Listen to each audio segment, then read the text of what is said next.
El miedo era tan grande en ellos que habían perdido la visión de al Dios que ellos le servían. Porque no hay una cosa más enemiga tuya que el temor. El temor te hace perder de vista al Dios que tú le sirves. El temor te hace perder de vista al que te llamó. El temor te hace perder de vista al que un día te dio una palabra. El temor te hace perder de vista al que un día te dijo: yo estoy contigo como poderoso gigante. Y todo el pueblo, por el miedo, se olvidó del Dios que había sacado a su pueblo de Egipto. El Dios que había abierto el mar. El Dios que había hecho brotar agua de la peña. El Dios que lo acompañó con una nube para que el sol no le diera, y de noche lo acompañaba con una columna de fuego. Se le olvidó totalmente y absolutamente todo.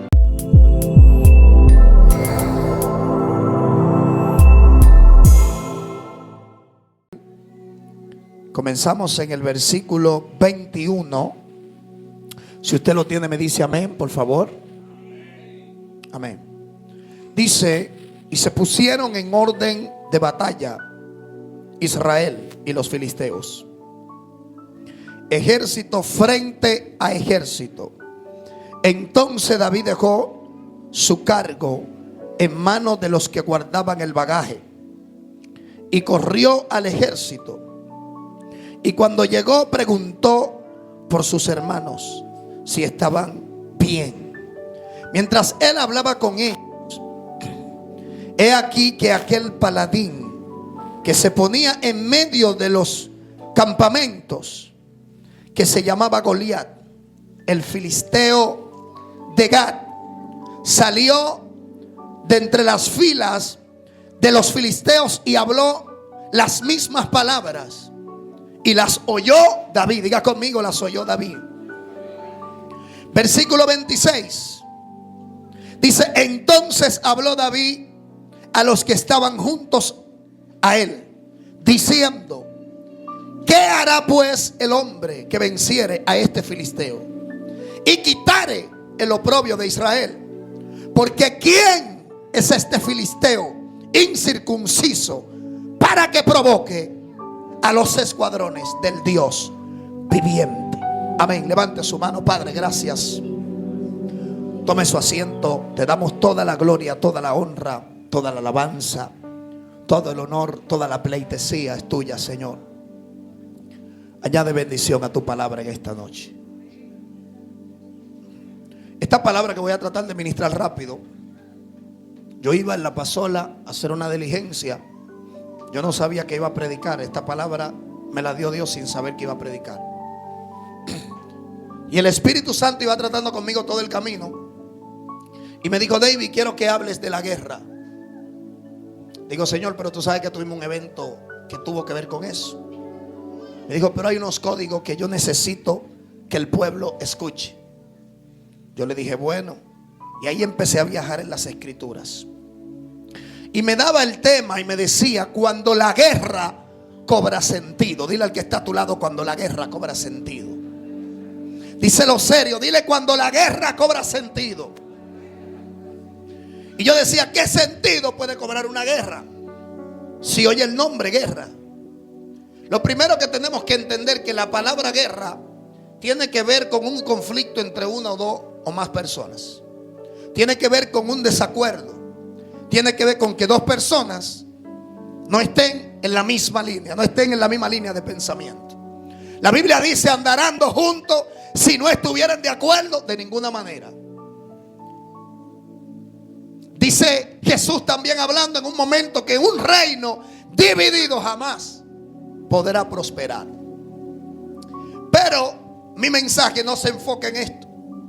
Yo decía: Señor, ¿qué es lo que tú quieres que yo hable? Porque yo, analizando y pensando, decía: nadie está esperando una guerra. Nadie sueña con una guerra. Nadie se levanta por la mañana diciendo: quiero una guerra. Nadie sueña con alcanzar una guerra. Nadie camina o vive o respira por una guerra. Nadie quiere guerra. Nadie quiere conflicto. Nadie quiere problema. Pero lamentablemente el ser humano entra en guerra, quiera o no quiera, en distintas ocasiones. A veces usted no la busca la guerra llega. A veces usted no la provoca, alguien más la provoca, con el deseo de destruirte, de hacerte daño.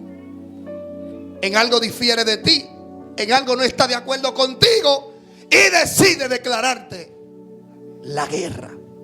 Dile al que está a tu lado: mi guerra no es contigo. Entonces yo decía, nadie se levanta por la mañana pensando quiero guerra. A su nombre. A su nombre. Y en el punto número 1, que es en el que quiero enfatizar, Dios me hablaba fuertemente y me decía lo siguiente: humanamente las guerras no tienen sentido. Dile al que está a tu lado: no tienen sentido. Y yo me trasladaba a uno de los eventos más tristes que ha vivido la humanidad, el planeta Tierra. Y este acontecimiento sucedió en esta ocasión. Sucedió en el 1945. 1945.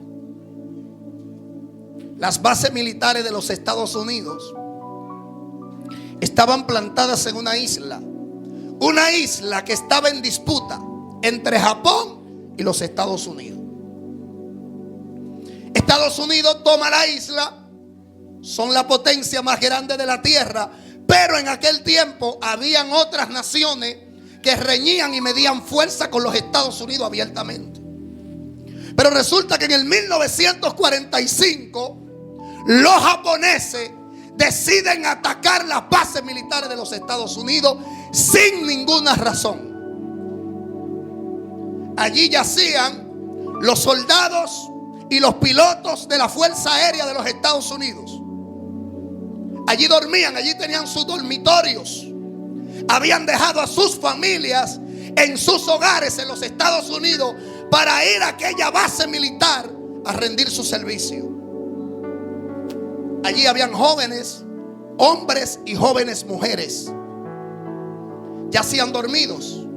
Cuando desde Japón se da la orden de un ataque aéreo por aire y un ataque marítimo, o sea, por el mar, para atacar las bases que estaban plantadas en esa isla que los Estados Unidos tenían anexada. Que resulta que en horas de la mañana, de muy temprano, se escucharon aviones cruzando por aquel lugar, de manera que empezaron a bombardear despiadadamente aquellas bases. Habían personas que vivían en los barcos que estaban en las orillas, barcos militares. Allí estaban algunos jóvenes, cientos de jóvenes marinos que allí estaban cuidando y rindiendo su servicio a su nación. Cuando comenzó el bombardeo fue algo trágico. Usted lo busca en la noticia porque eso está ahí en la historia. Murieron 2,000 y pico de personas en ese ataque que le hicieron los japoneses a Estados Unidos. Dice un dicho que lo que está quieto se deja. Lo que está quieto se deja. Los japoneses tal vez pensaron que con este ataque iban a doblegar a esa gran potencia. Ellos pensaron que iban a doblegar a los Estados Unidos. Y lo que hicieron fue alborotar un avispero que desató una de las desgracias más grandes que se ha registrado en la historia del planeta Tierra. Porque inmediatamente el presidente de turno se juntó con el general y con los generales y se juntaron en esas reuniones que hacen para tomar decisiones rápidas y dijeron: ¿qué hacemos? Nos atacaron, tenemos pérdidas humanas. Más de 2,000 y pico de soldados, entre jóvenes hermosas y jóvenes hermosos, perdieron la vida trágicamente. Por lo tanto, se decide devolver el ataque a Japón. Cuando se devuelve el ataque a Japón, comienza lo que es la Segunda Guerra Mundial. Porque alguien decidió comenzar la guerra. Trata de no ser tú el que comience la guerra. Trata de que sean tus enemigos los que la comiencen. A su nombre, a su nombre, a su nombre. Trata de que sean tus enemigos los que la comiencen y no tú. Porque me he dado de cuenta que casi siempre el que la comienza termina perdiendo. A su nombre, al nombre de Cristo, al nombre de Cristo. El Señor Dios sabía que Estados Unidos estaba tranquilo. Comenzó la Segunda Guerra Mundial. Comenzaron los países aliados de Japón a bombardear a los Estados Unidos, y comenzaron los países de los Estados Unidos aliados a bombardear a Japón. Cuando la guerra se riñó y ya no había solución, se tomó una decisión terrible, pastor. ¿Sabe cuál? Usar un tipo de arma que nunca jamás se había usado.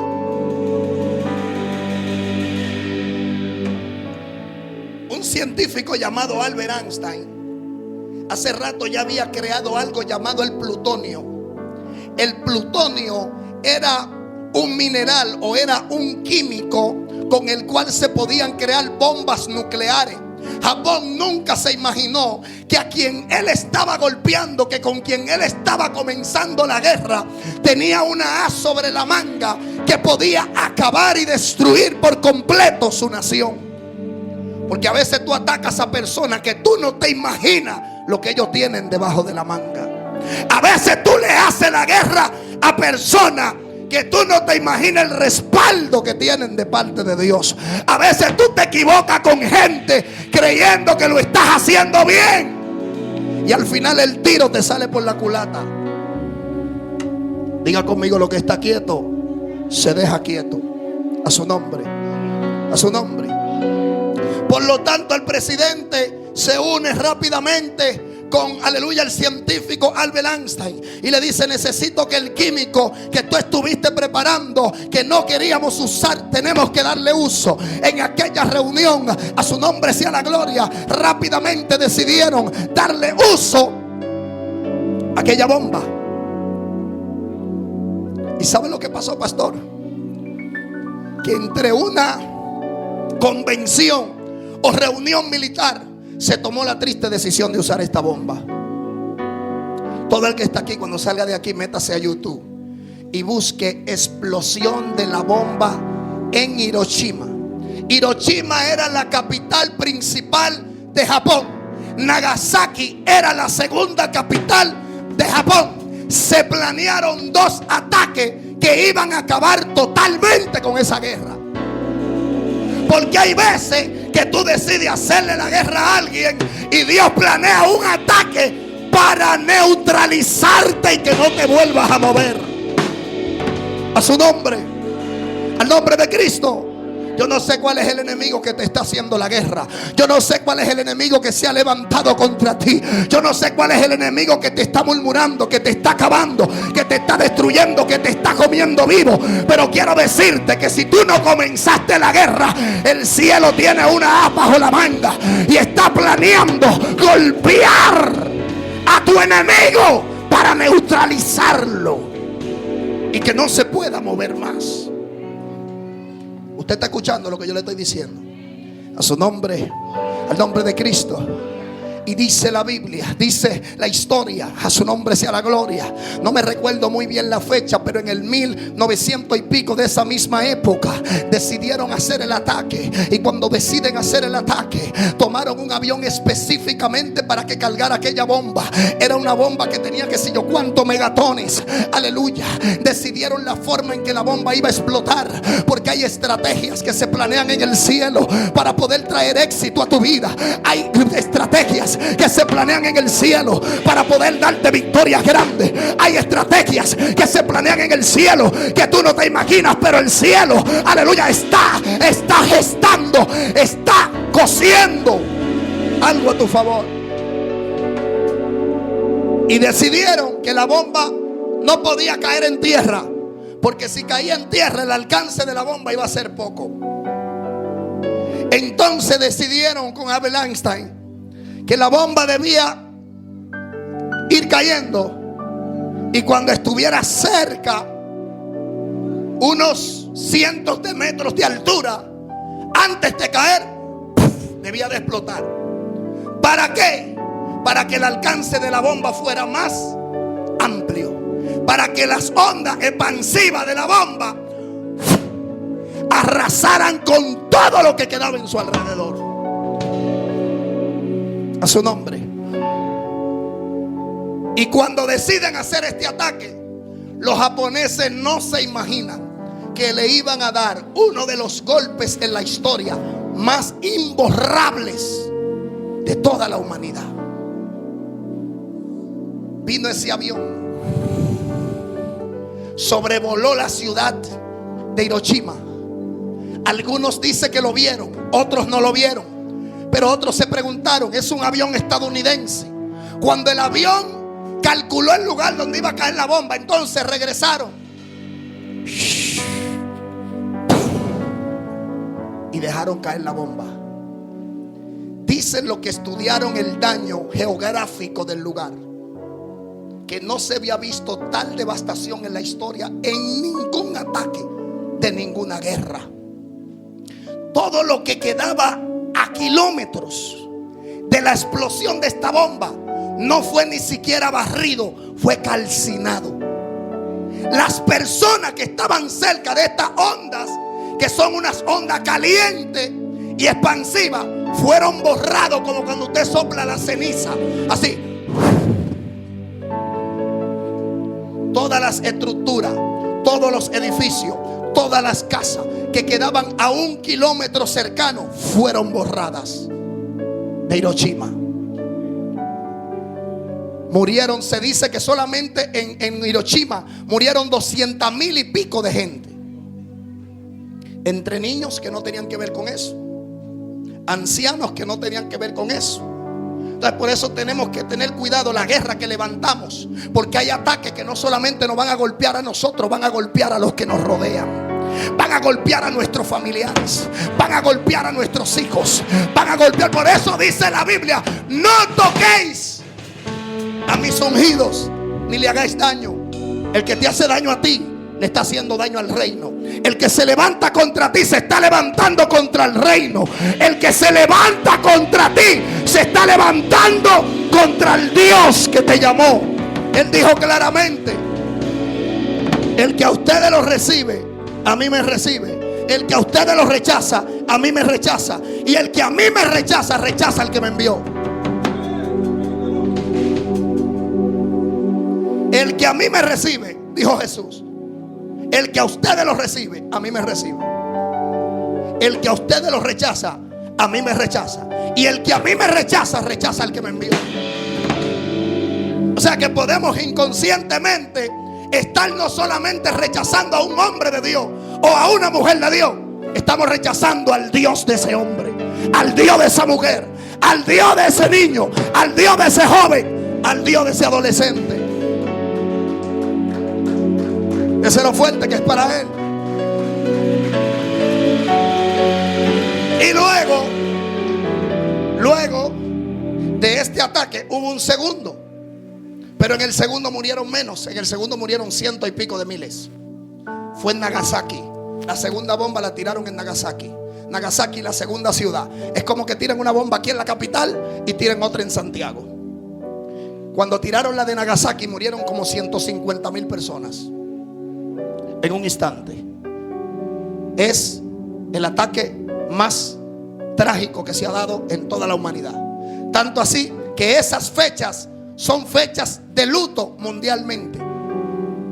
Yo no sé si usted fue a la escuela, pero en la escuela te enseñan que hay días conmemorables por eventos como ese que pasaron sobre la humanidad. Entonces, ¿qué yo entendí? Que la guerra de los hombres no tiene sentido. ¿Por qué peleaban por una isla? Te voy a hacer una pregunta. Esa generación completa se murió y la isla sigue ahí. Porque estamos peleando por cosas que se quedan. Entonces por eso la guerra de los hombres no tiene sentido. Pelean por el petróleo, ellos mueren y el petróleo se queda. Pelean por el dinero, ellos se mueren y el dinero se queda. Pelean por territorio, ellos mueren y el territorio se queda. Pelean por familias, ellos se mueren, el lugar se queda. Pelean por casa, la casa se queda. Pelean por jipeta, la jipeta se queda. Entonces, ¿qué me dice eso? Que la guerra de los hombres no tiene sentido. Con esto termino. En este capítulo que yo leí, David llega a un evento que al parecer ya el pueblo de Dios estaba quedando en vergüenza. 40 días, un paladín, un hombre gigante de los hijos de Aná, que quedaba de los descendientes de los gigantes, que el pueblo de Egipto había matado en todo el trayecto de Egipto. Y dice la Biblia que este paladín se levanta y por 40 días amedrenta al pueblo de Dios. Por 40 días le hace la guerra al pueblo de Dios. Y dice que salga uno de entre la fila de los ejércitos de Israel. El Dios de ellos no sirve. Que salga uno de ellos, porque hay gente que comienza a desafiarte. Hay gente que comienza a jugar con lo que tú portas. Hay gente que comienza a tocar el manto que hay sobre ti. Hay gente que empieza a tocar el ungimiento que hay sobre ti y se mete en problemas. Y dice específicamente que Isaí llama a David y le dice: quiero que vayas a chequear a tus hermanos. Ve y mira si ellos están bien. Ellos están en la guerra, ellos están peleando allí. Tú le vas a llevar leche, tú le vas a llevar queso, tú le vas a llevar pan. Dice que David se levanta y arranca para allá. Pero cuando David llega, encuentra el escenario. ¿Qué escenario encuentra? Un pueblo que tiene al Dios más poderoso del universo. Un pueblo que tiene al Dios más poderoso de la tierra. Pero este pueblo tiene el rabo entre las piernas. Nadie quiere salir a pelear. Nadie se quiere levantar. Todo el mundo está atemorizado. Todo el mundo tiene miedo. Nadie quiere avanzar. Nadie quiere dar el primer paso. La gente solo dice: este hombre se come vivo al que se le pega. Este hombre se come vivo al que se le levanta. Pero por lo tanto, este muchachito que no pertenecía a las filas del ejército dijo: ¿quién es este incircunciso para que desafíe al Dios de los escuadrones de Israel?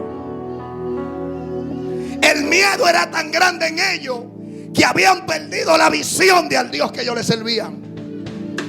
Porque no hay una cosa más enemiga tuya que el temor. El temor te hace perder de vista al Dios que tú le sirves. El temor te hace perder de vista al que te llamó.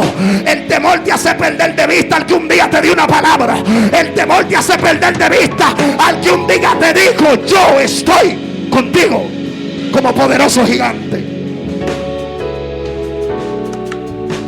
Y todo el pueblo, por el miedo, se olvidó del Dios que había sacado a su pueblo de Egipto. El Dios que había abierto el mar. El Dios que había hecho brotar agua de la peña. El Dios que lo acompañó con una nube para que el sol no le diera, y de noche lo acompañaba con una columna de fuego. Se le olvidó totalmente y absolutamente todo. Al nombre de Cristo. Pero llegó un jovencito que no estaba en el grupo. Por eso yo no creo mucho en gente que anda en grupo. Porque cuando tú andas en grupo te conviertes en uno más del montón. A su nombre sea la gloria.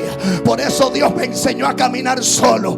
Y me dijo: David, camina solo, búscame solo. A su nombre sea la gloria. Cuando Josué se levantó y envió a los 12 espías, dice la Biblia que 10 vinieron diciendo: esa gente no van a comer como langosta.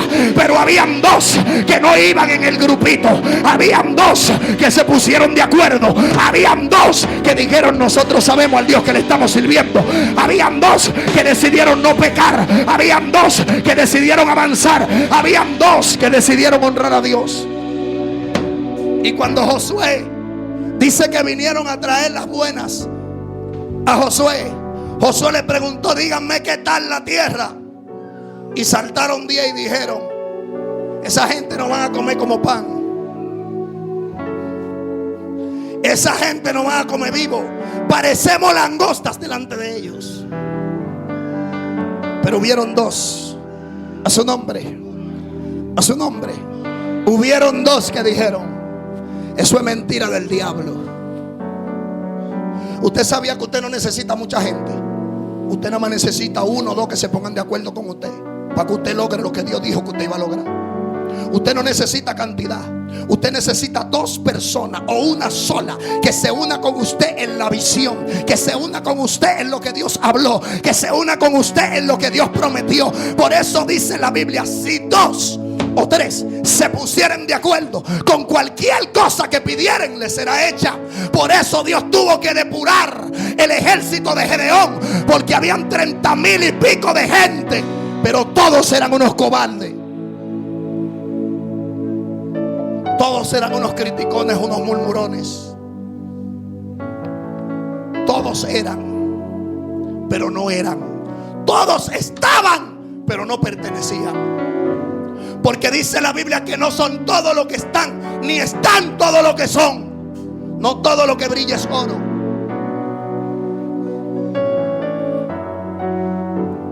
Entonces, dice la Biblia que Dios le dijo a Gedeón: ¿para dónde tú vas con toda esa gente?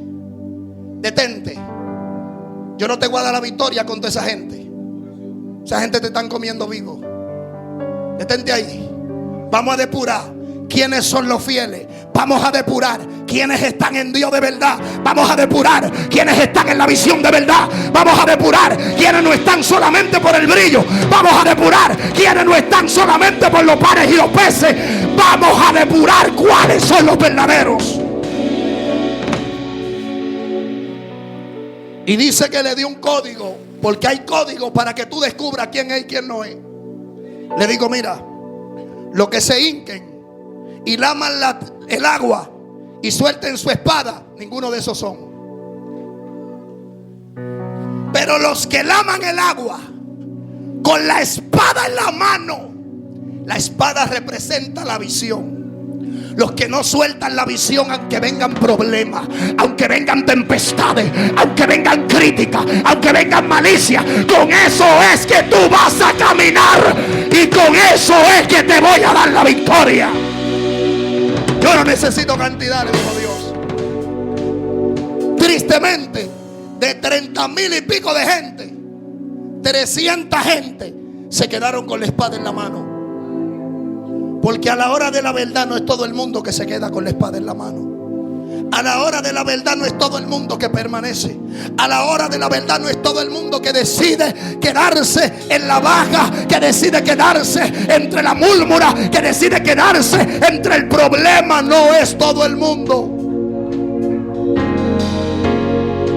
Y le dijo Gedeón: Dios mío, pero de 30,000 gente nada más 300 hicieron lo que tú dijiste. De 30,000 gente, 300 gente. Dios le dijo: con esos 300 lo voy a hacer. Con esos 300 lo voy a hacer. Y con esto termino. Noé, en medio de una generación perversa, en medio de una generación sodómica, en medio de una generación donde todo el mundo hacía lo que le daba la gana, un solo hombre halló gracia delante de los ojos de Dios. Y por ese hombre Dios decidió no destruir la tierra. A su nombre. A su nombre. Al nombre de Cristo. Por un solo hombre llamado Job. Cuando Satanás se presentó delante de la presencia y le dijo: ¿acaso sirve Dios, Job, a Dios de balde? Toca lo que tiene y verás cómo te blasfema. ¿Cómo lo voy a penetrar si tú le has acercado a él y a todo lo que tiene? Porque cuando uno se levanta por su familia, uno se levanta por su ministerio, uno se levanta por la iglesia, Dios se encarga de proteger lo demás. Dios se encarga de hacer lo demás. Dios se encarga de bendecir lo demás. Dios se encarga de poner en marcha lo que tiene que poner en marcha. Y esto no se trata de usted ni se trata de mí. Esto se trata de Dios. Esto se trata de la visión. Eso se trata de lo que Él dijo, de lo que Él habló, de lo que Él dijo que iba a hacer. Pero siempre en el camino se van a levantar, diga conmigo, guerras. Diga conmigo, guerras. Pero cuando David ve a aquel hombre, aquel paladín, oiga lo que dijo: ¿quién es este incircunciso? En pocas palabras, no tiene sentido que toda esta gente tenga aquí y que le sirven a Dios y al final están acobardados. No tiene sentido. Pero Dios le hace entender a David el sentido de esa guerra. Por eso el tema es cuando la guerra cobra sentido. ¿Cuál era el sentido? Que todo ese escenario Dios lo había preparado exclusivamente para promocionar a David.